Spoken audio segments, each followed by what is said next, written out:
And like, and luckily enough, because we've talked about it before, because it came, I think we talked about it a few weeks ago, that the NCAA is currently working on having it set up to where the schools can directly pay the players.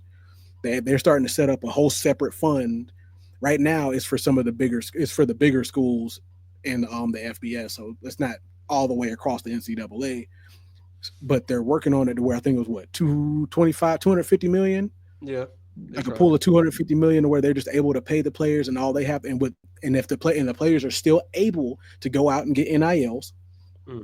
so they're basically going to have a salary from the school plus whatever NIL money they get. All they have to do is just report the NILs that they have. That's all they have to do. Now I don't know how financially it's going to work. I don't know whether you reporting the NIL is going to deduct from whatever finances you're getting from the school. I don't know how that's going to work. There's not a whole lot of detail on the situation, but it does seem like they're starting to work to something to where these kids are starting to directly benefit from the money that these schools are making off of them. Because you got to remember, some of the greats in the NCAA who were just signing autographs. Reggie Bush's situation is the most ridiculous. Bruh, How in the world are you going to strip me of my Heisman because you we were found out I signed a we shirt? were peeved about that for years because it made no sense. You took a Heisman from this man for something that didn't occur on the field. He wasn't cheating. He wasn't using PEDs. He wasn't using steroids. He didn't spygate. He did not have anybody on the other side giving him the signals of what defenses he was running against. Reggie Bush was that good, and you, as the NCAA committee, said he had to give up his Heisman for his athletic ability. All because somebody decided you signing my shirt shouldn't be free. That's it. That's it. You had players getting whole out suspended from the NCAA. Dudes were dudes would sign merch and sell merch on their own, And what and what and made it because the even school wasn't seeing it, despite the fact that I paid for the merch, or this is merch you gave me. This is my stuff. I can do what I want with it.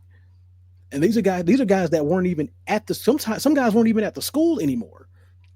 and I think what makes it even worse is also the inconsistency of the NCAA with that. Because let's not forget, Reggie Bush was 06, 07. Johnny Manziel was 2011, 2012, 2013, just 5, 6 years later. Guess We whose Heisman didn't get knew, stripped? we knew Johnny was doing it.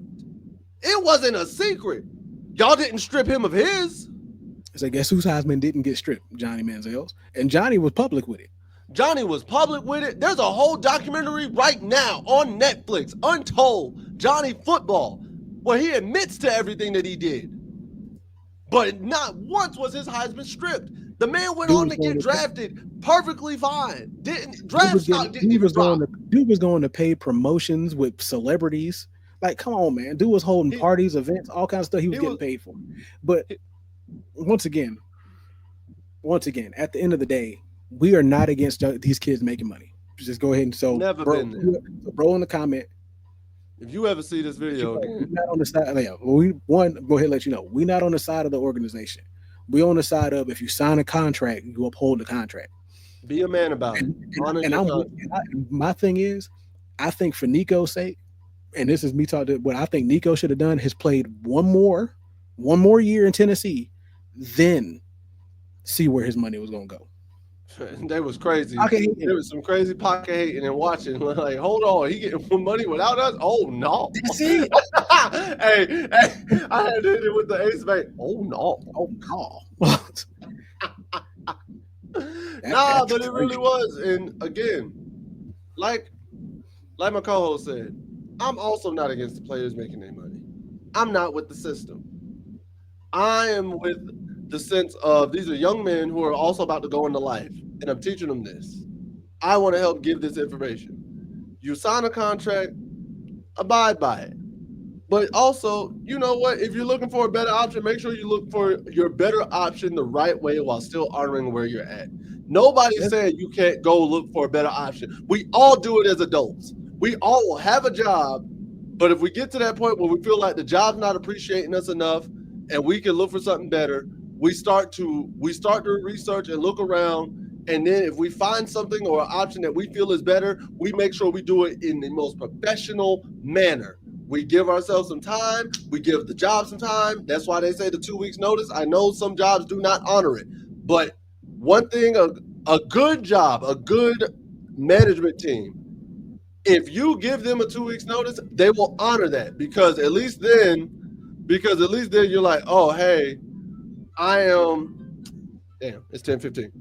At least then they're like, you know what? You're giving us ample time. You're That's giving us it. time to look for a replacement. We honor your time here. We thank you. I hope you wish you the best luck on your endeavors.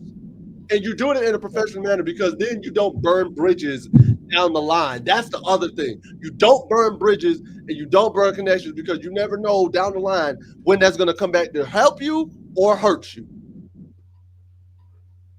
Sorry, I got on my soapbox for a little bit. So one more set of comments that we had to get, we had to talk about because we didn't really Oh, put it on the docket, I think, but we had to talk about it real quick.